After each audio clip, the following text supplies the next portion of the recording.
राहुल मंडी में फल खरीदने आया था, मगर सब्जी मंडी में अपनी तलाकशुदा पत्नी को सब्जी बेचते देखकर ठिठक गया। रानी के सामने जमीन पर थोड़ी सी सब्जी रखी हुई थी और वह उदास बैठे ग्राहक का इंतजार कर रही थी। वह मन ही मन खुश होता हुआ बड़बड़ाया, कहती थी, तुमसे 100 गुना अच्छा पति मिल जाएगा, मगर इसे तो कोई हराम के खाने वाला मिल गया है, तभी तो पत्नी से सब्जी बिकवा रहा है। वह ना चाहते हुए भी उधर चल पड़ा जहाँ रानी सब्जी बेच रही थी। अचानक राहुल ने अपने चेहरे पर रुमाल बांध लिया। वैसे भी वह 8 सालों में बहुत बदल गया था। थोड़ा मोटा हो गया था, रंग भी साफ हो गया था, सूट बूट पहनने के कारण साहब लग रहा था। वो चेहरे पर रुमाल बांधने के बाद तो पहचान में ही नहीं आ रहा था। पास जाकर देखा तो रानी के पास थोड़े से आलू थे जो हवा के थपेड़े खाकर पुराने से लग रहे थे। थोड़े से टमाटर थे जो बिल्कुल ताज़ा थे। एक लकड़ी की कैरेट में आम रखे थे जिनके ऊपर सूखा घास होने के कारण वह ढंग से दिखाई नहीं दे रहे थे। थोड़ी सी हरी मिर्च और 4-5 नग धब्बे वाले फूल गोभी भी थी। बस सड़क के किनारे जमीन पर एक चादर बिछाकर उसी पर लगी छोटी सी दुकान में इतना ही सामान था। राहुल ने गौर किया, वह बहुत ज़्यादा दुबली पतली हो गई थी। चेहरे पर जरा भी रौनक नहीं थी, रंग भी सांवला हो गया था। एक बार तो उसे शक हुआ कि वह रानी नहीं कोई और है, मगर उसके माथे पर बड़ा सा तिल देखकर उसे विश्वास हो गया कि यह रानी ही है। रानी ने आशा भरी दृष्टि से उसकी तरफ देखी, फिर जल्दी में बोली, क्या चाहिए साहब? पड़ोस में सब्जी बेच रही एक महिला बोली, इसके पास तो बासी सब्जी रखी है साहब, ताज़ा सब्जी लेनी है तो इधर आ जाइए। मगर रानी जल्दबाजी में बोली, बासी नहीं है साहब, बस धूप के कारण थोड़ा पुराना लग रही है, वरना मैं आज सुबह ही खरीदी थी। रानी के चेहरे पर बेबसी और मजबूरी के भाव देखकर उसका दिल धड़क गया। आखिर जिंदगी के 6 साल उसके साथ गुजारे थे। तलाक जरूर हो गया था, मगर उन 6 सालों में कुछ यादगार और हसीन पल भी गुजरे थे। वह बिना बोले ही ऊपर से घास हटाकर आम देखने लगा। आम थे तो बढ़िया किस्म के, मगर उनमें से सिलवटें पड़ी हुई थी, पुराने होने के कारण पिछले हुए थे। वह बोला, यह तो सचमुच खराब हो गए हैं। रानी अधीर होकर बोली, नहीं साहब, खराब नहीं हुए हैं, बस थोड़े से अलसाए हुए लग रहे हैं। ले लो ना साहब, शाम का वक्त है, सस्ता लगा दूंगी। वह वहाँ से जाने का नाटक करते हुए बोला, मैं जानता हूँ यह खराब हो चुके हैं, छिलका उतार कर देखो, अंदर से काले पड़ गए हैं। वह गिड़गिड़ाते हुए बोली, आप एक आम खाकर देख लो सर, अगर खराब लगे तो मत लेना। 2 दिन से बेटी की तबीयत खराब चल रही है, इस कारण दुकान ढंग से नहीं लगा पा रही हूँ। बेटी का नाम सुनते ही राहुल को झटका सा लगा। उसके सामने अपनी प्यारी सी बेटी का चेहरा उभर आया। तलाक के वक्त उसे आखिरी बार देखा था, तब वह 4 साल की थी। अब तो 10 साल की हो गई होगी प्रीति। वह एक आम उठाकर राहुल को देने लगी, मगर वह तो बेटी के ख्यालों में खो चुका था। बेटी की तबीयत खराब होने का समाचार पाकर उसके दिल में कुछ टूटकर बिखरने लगा। लो साहब, चक्कर देख लो। रानी की बात अनसुनी करके वह जल्दबाजी में बोला, सारे आम तोल दो। वह आश्चर्य से उसकी तरफ देखते हुए बोली, सारे? वह बोला, हाँ सारे तोल दो, और वह खुश होकर आम तोलने लगी। 8 किलो आम थे। वह 2 थैलियों में डालकर उसे देते हुए बोली, 100 रुपये किलो बेच रही हूँ, मगर आप 8 किलो पूरे ले रहे हो, इसलिए 80 रुपये के भाव से लगा दूंगी। कुल 640 रुपये होते हैं साहब आपका, ऊपर के 40 रुपये भी रहने दो, आप 600 रुपये ही दे दो। वह बोला, तुम्हारी बेटी बीमार है, इसलिए 100 रुपये किलो के भाव से पैसे ले लो। फिर 500 के 2-2 नोट देखकर वह जाने लगा। रानी ने पीछे से पुकारा, 100 रुपये किलो के भाव से जोड़े तब भी 800 होते हैं साहब, आपने 200 रुपये तो वापस लेते जाओ। राहुल वही रुक गया, मगर कुछ बोला नहीं। रानी खड़ी होकर पास आई और फिर बोली, भीख नहीं चाहिए साहब, भीख ना मांगनी पड़े इसलिए यह दुकान लगाई है। वह बोला, तुम्हारा पति कुछ नहीं करता क्या? वह 200 रुपये उसके हाथ पर रखते हुए बोली, पति से 8 साल पहले तलाक हो गया है साहब। वह चल पड़ा, फिर चलते चलते बोला, तुम जैसी खुददार औरत के साथ तुम्हारे पति ने जरूर कुछ गलत किया होगा, तभी रिश्ता टूट गया। वह पीछे से बोली, नहीं साहब, पति अच्छा था, बस दिन खराब थे। अब वह रुक ना सका, जल्दी वहाँ से दूर अपनी गाड़ी के पास चला गया। उसने पीछे मुड़कर देखा, रानी अपनी दुकान समेट रही थी। शायद उसकी आज मजदूरी हो गई थी, इसलिए वह अंधेरा होने से पहले ही घर जा रही थी। राहुल का मन किया कि उसके पीछे जाए, ताकि पता चले वह कहाँ रहती है। उसका प्रीति को देखने का मन भी कर रहा था, इसलिए उसके दिल में एक खिंचाव सा महसूस होने लगा। रानी ने तलाक के बाद किसी पुरुष से शादी भी नहीं की थी, यह बात भी उसके दिल में खटक रही थी। जब वह अपनी बची हुई सब्जी को एक झोले में रखकर घर की तरफ चल पड़ी तो राहुल पैदल ही उसके पीछे हो लिया और उससे काफ़ी दूरी का फासला बनाकर चल रहा था कि उसे देख ना पाए। राहुल के दिमाग में एक ही सवाल बार बार शोर मचा रहा था कि रानी कानपुर में कैसे आई? उसका घर तो एक गांव में था, वह उसके 2 भाई थे, उन्होंने बहन को अकेला कैसे छोड़ दिया? तलाक के वक्त तो बड़े बड़े उछल रहे थे। राहुल को रानी के जवाब से थोड़ी तसल्ली थी कि पति अच्छा था साहब, बस दिन ही खराब थे, मतलब वह आज भी उसे बुरा नहीं मानती। अचानक चलते चलते राहुल का दिल भर आया, आंखों से आंसू छलक आए थे। उसे याद आया जब एक रात रानी ने कहा, आप मेरे स्वाभिमान की रक्षा कर लेना जी, बाकी आपके साथ रहकर मैं सब कुछ सहन कर लूँगी।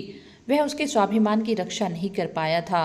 राहुल के सामने उसकी भाभी ने उसे जलील किया करती थी, वह चुपचाप खड़ा सुनता रहता था।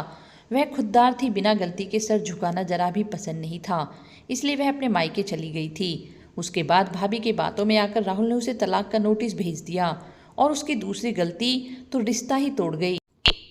वह भाई और भाभी की बहुत इज्जत करता था, इसलिए उसे पत्नी से ज़्यादा भाभी पर भरोसा था।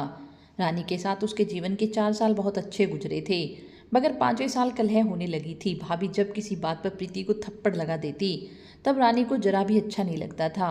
इसी बात पर कलह बढ़ जाया करती थी। कलह और झगड़े के कारण रानी अलग होने का दबाव बना रही थी, जो राहुल को जरा भी पसंद नहीं था। राहुल के भाई और भाभी नहीं चाहते थे कि पुश्तैनी दुकान का बंटवारा हो, वह अकेले ही सब कुछ हड़पना चाहते थे।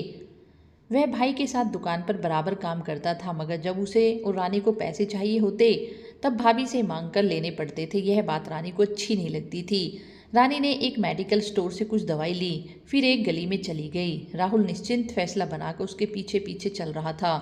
चलते चलते वह शहर के बाहर की बस्ती में आ गई।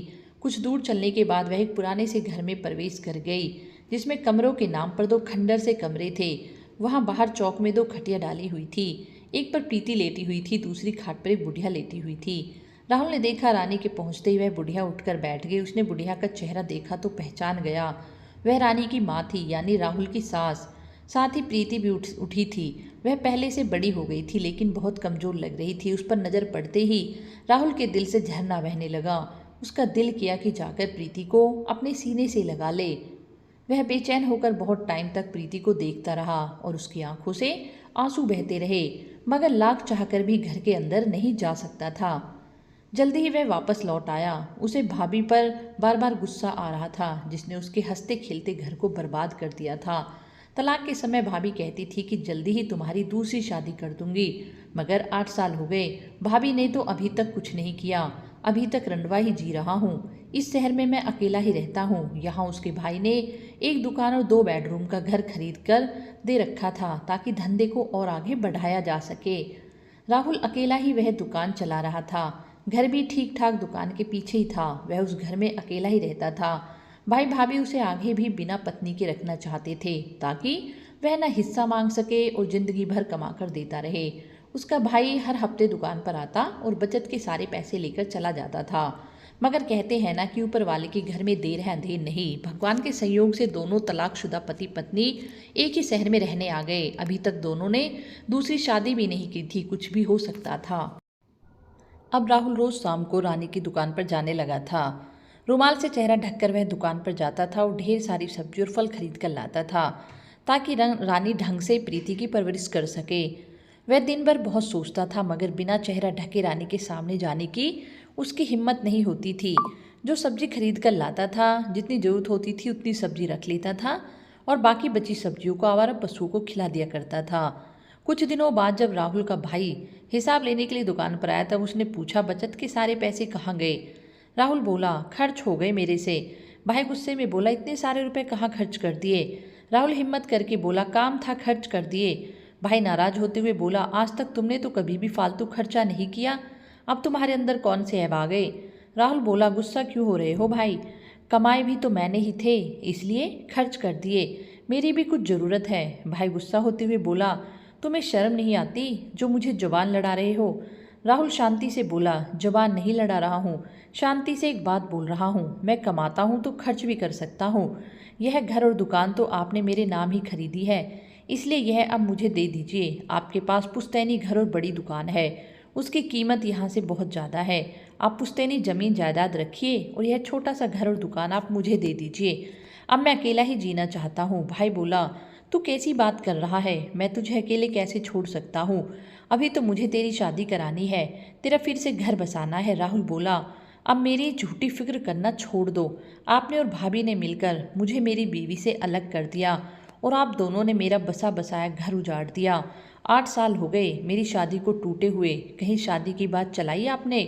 आप दोनों मेरी शादी करवाना ही नहीं चाहते, मुझे सिर्फ नौकर बनाकर रखना चाहते हैं।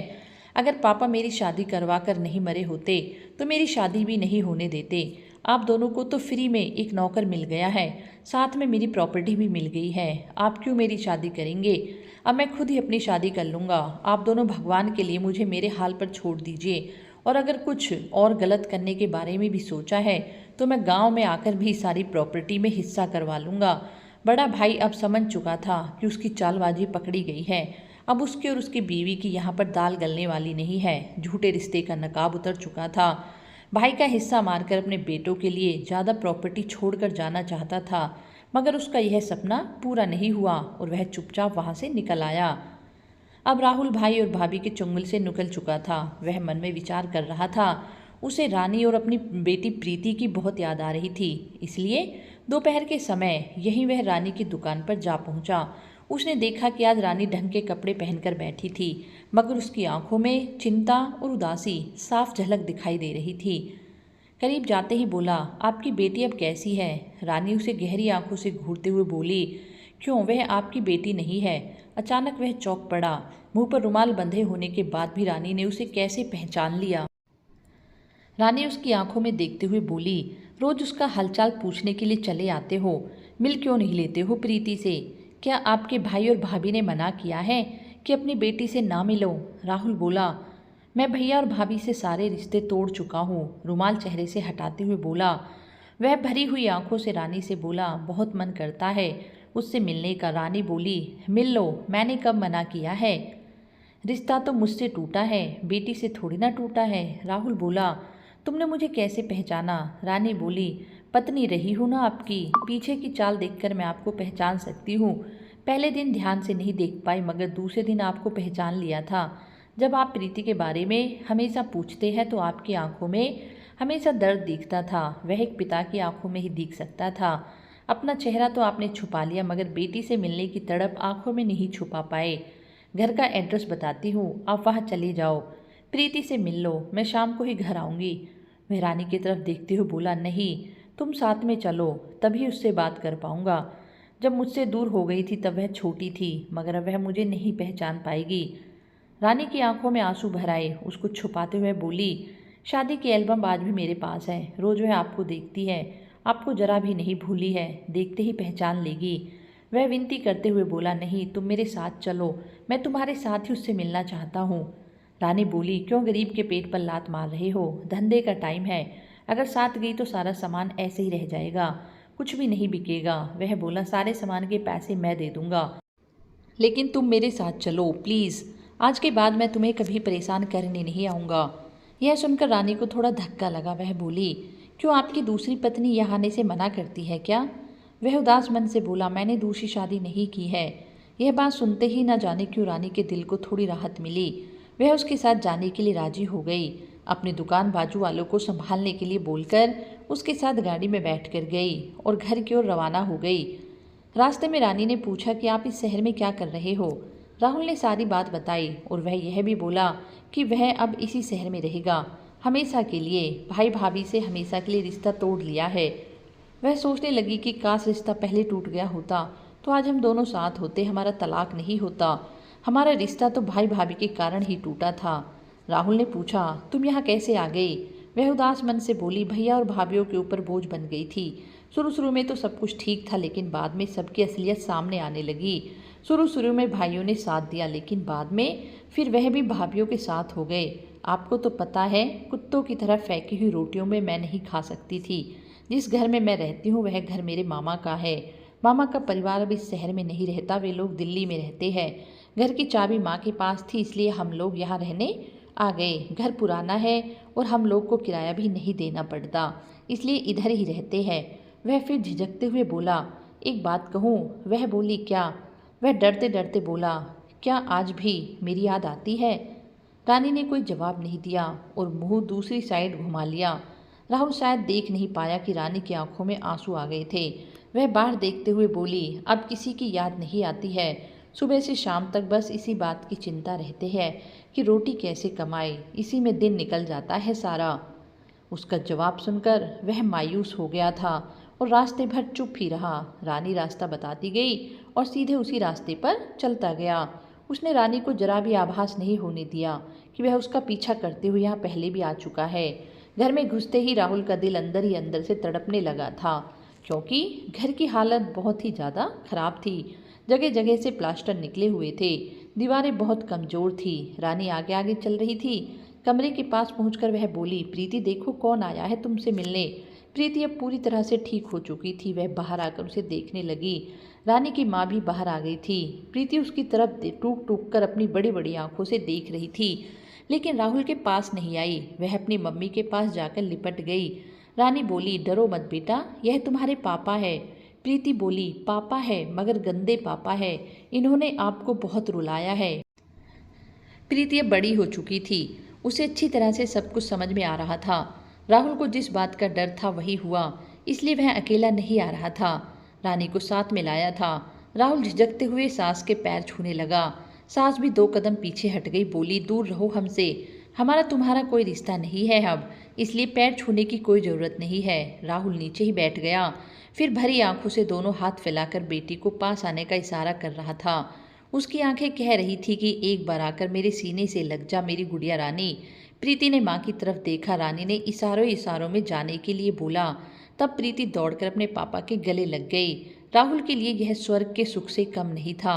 वह फफक फफक कर रोने लगा। रोते रोते बोला, माफ़ कर दो मेरी गुड़िया रानी, जिंदगी के फैसले खुद लेने में मैंने बहुत देर कर दी, वरना आज तुम और तुम्हारी माँ मेरे साथ होते।